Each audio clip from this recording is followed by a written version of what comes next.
आज यहाँ पर हम बात करेंगे जो हमारे यूपी पीसीएस की जैसा कि एग्ज़ाम होना है अभी 14 मई को एग्ज़ाम होना है, ठीक है। तो यहाँ पर जो हम टेस्ट सीरीज स्टार्ट कर रहे हैं इसमें ये रिजल्ट का टेस्ट सीरीज है ये, राइट। तो यहाँ पर देखेंगे पहला टेस्ट हमारा ये है, तो यहाँ पे पहला पॉलिटी का टेस्ट है, राइट। पॉलिटी का है तो यहाँ पर देखेंगे क्या क्या क्वेश्चन को यहाँ पर पूछा गया है, ठीक है। तो यहाँ 10 क्वेश्चन होंगे और आपका 12 से 15 मिनट यहाँ पर लगेगा, राइट। तो यहाँ पर देख सकते हैं कि क्या क्वेश्चन पूछा गया है। तो इसे करके जितने भी टेस्ट पेपर आएंगे वो मैं आपको यहाँ पर कराता रहूँगा, ठीक है। तो स्टार्ट करते हैं, देखते हैं यहाँ पे पहला क्वेश्चन बोल रहा है निम्नलिखित कथनों पर विचार कीजिए। प्रस्तावना में संविधान के अनुच्छेद 368 के तहत संशोधन कह सकता है, पहला स्टेटमेंट है। दूसरा स्टेटमेंट बोल रहा है बेरुवाड़ी जो मामला है 1960 का, उसमें कहा गया था कि प्रस्तावना संविधान के निर्माताओं के लिए मस्तिष्क की एक कुंजी है।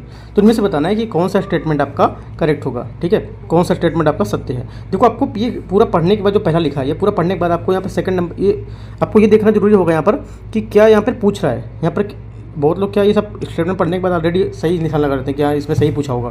तो आपको ये पढ़ के रखना है कि सत्य पूछ रहा है या असत्य पूछा है, ठीक है, सही है गलत क्या पूछा है। यहाँ पर सही पूछा है तो यहाँ पर करेक्ट आंसर क्या होगा, दोनों करेक्ट हैं, राइट। यहाँ पे क्या है जो आपकी प्रस्तावना का अनुच्छेद 368 के तहत इसको संशोधन किया जा सकता है। और जो बेरुवाड़ी मामला था 1960 में, उसमें कहा गया था कि प्रस्तावना को जो संविधान के निर्माता हैं उसमें मस्तिष्क के लिए एक कुंजी है, ठीक है। तो यहाँ पर दोनों आंसर करेक्ट हैं। अगला देखते हैं, हमारा अगला स्टेटमेंट यहाँ पर सेकंड क्वेश्चन में दे रखा है निम्नलिखित में से कौन सा अनुच्छेद संविधान में वर्णित समता से संबंधित नहीं है। जो हमारा समता से संबंधित आर्टिकल है इनमें से कौन सा नहीं है, ठीक है। तो आपको पहले ही पता होना चाहिए कौन सा है। तीन इसमें से कोई तीन होंगे और एक यहाँ पर नहीं होगा, तो आपको तीनों पता होना चाहिए तीन कौन से हैं और एक कौन सा यहाँ पर नहीं है। यहाँ पर करेक्ट आंसर क्या होगा, करेक्ट आंसर आपका होगा जो सी है, आर्टिकल 19। ये यहाँ पर क्या है, समता जो हमारा है, समता से संबंधित यहाँ पर आर्टिकल नहीं है। आर्टिकल 19 समता से संबंधित नहीं है, आर्टिकल 19। बाकी क्या है, बाकी जो आपका 39 है और 14 है और ये 16, ये तीनों आपके संबंधित हैं इससे, ठीक है। अगला देखते हैं तीसरा नंबर क्वेश्चन। तीसरा नंबर क्वेश्चन बोल रहा है निम्नलिखित में से किस वाद में उच्चतम न्यायालय ने धारणा प्रस्तुत की कि उस देशिका का संविधान का भाग है, ठीक है। कौन सी जो वाद था हमारा, उसमें जो हमारा सुप्रीम कोर्ट था उसने ये धारणा प्रस्तुत की थी कि देशिका हमारे संविधान का भाग है।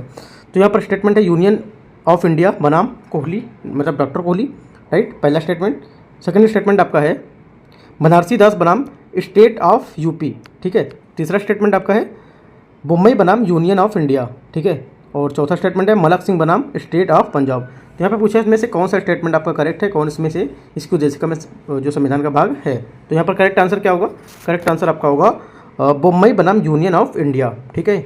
जो सी नंबर है यहाँ पे आपका ये करेक्ट आंसर होगा। अगला देखते हैं फोर्थ नंबर क्वेश्चन। यहाँ पे देखो काफ़ी अच्छे क्वेश्चन है, आपको ये याद रखना है क्योंकि थोड़ा सा पेपर जो टफ यूपी पीसीएस का है वो थोड़ा सा टफ होने लगा पेपर। पहले से थोड़ा इजी पूछता था, अभी थोड़ा सा ये मॉडरेट कर दिया पेपर का वो जो मीडियम है, ठीक है। तो आपको देख के चलना है। तो चौथा क्वेश्चन यहाँ से देखते हैं, चौथा क्वेश्चन क्या पूछा है। चौथा क्वेश्चन बोला है भारतीय संविधान की प्रस्तावना में निम्नलिखित में से किस स्वतंत्रता का वर्णन नहीं है। जो हमारी भारतीय संविधान की प्रस्तावना है उनमें से कौन सी स्वतंत्रता का यहाँ पर वर्णन नहीं किया गया है, आपको ये बताना है। तो यहाँ पर देखते हैं, पहला बोल रहा है उपासना की स्वतंत्रता, विचार प्रकट करने की स्वतंत्रता, विश्वास की स्वतंत्रता, चौथा आपका क्या है आर्थिक स्वतंत्रता। तो इनमें से बताना है कौन सा वर्णित नहीं है बोला है, ठीक है।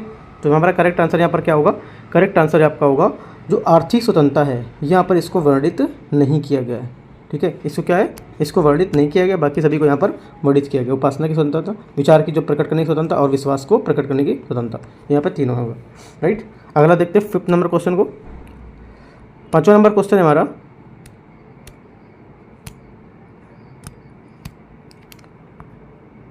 पाँचवा नंबर क्वेश्चन बोल रहा है भारत के संविधान, ठीक है, भारत के संविधान की आमुख का लक्ष्य उसके सभी नागरिकों के लिए सुनिश्चित करना है। जो हमारा भारत के संविधान का लक्ष्य है उसके लिए सभी नागरिकों को क्या सुनिश्चित करना है, आपसे ऐसा पूछा है। सामाजिक तथा आर्थिक न्याय, यह बोल रहा है सामाजिक तथा आर्थिक न्याय। और सेकंड स्टेटमेंट देखते हैं, सेकंड स्टेटमेंट बोल रहा है विचार तथा अभिव्यक्ति की स्वतंत्रता, अवसर की समानता या व्यक्ति की प्रतिष्ठा। तो नीचे दिए हुए यहाँ पर बोला है, नीचे दिए हुए कूट को प्रस्तुत करते हुए यहाँ पर उत्तर आपको यहाँ पर बताना है, ठीक है। तो देखते हैं यहाँ करेक्ट आंसर हमारा क्या होगा, फिफ्थ नंबर क्वेश्चन था, करेक्ट आंसर आपका यहाँ पर होगा सभी करेक्ट आंसर है, राइट। यहाँ पर आंसर क्या है इसके, सभी करेक्ट हैं। कौन कौन से हैं आपको देख लेते हैं एक बार फिर से।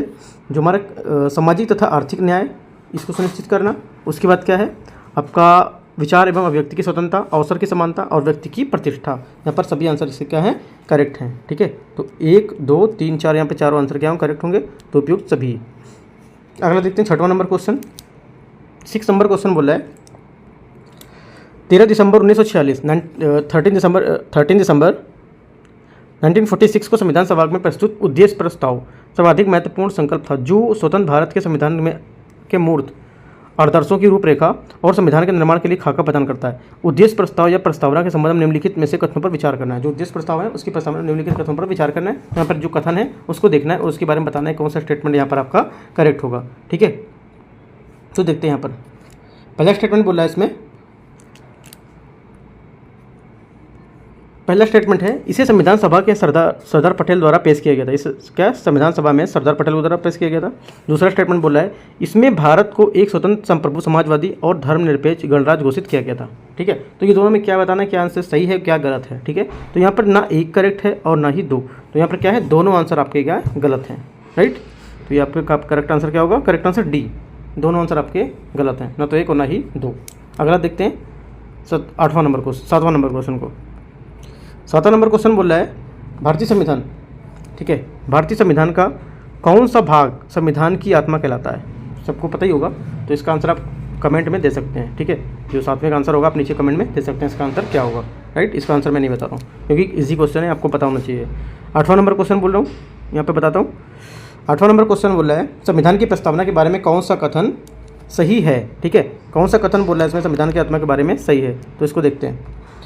पहला है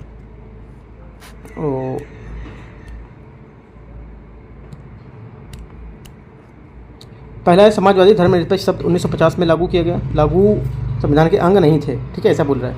क्या बोल रहा है, समाजवादी धर्मनिरपेक्ष अंग जो शब्द हैं 1950 में लागू संविधान के अंग नहीं थे। सेकंड स्टेटमेंट बोल रहा है जो हमारे शब्द हैं, उक्त शब्द मतलब जो भी यहाँ पे शब्द हैं, ये दोनों जो पूछे हैं संविधान के बारे में, पंथ निरपेक्ष या फिर समाजवादी, ये शब्द 1977 के संशोधन में जोड़े गए थे, ऐसा बोल रहा है।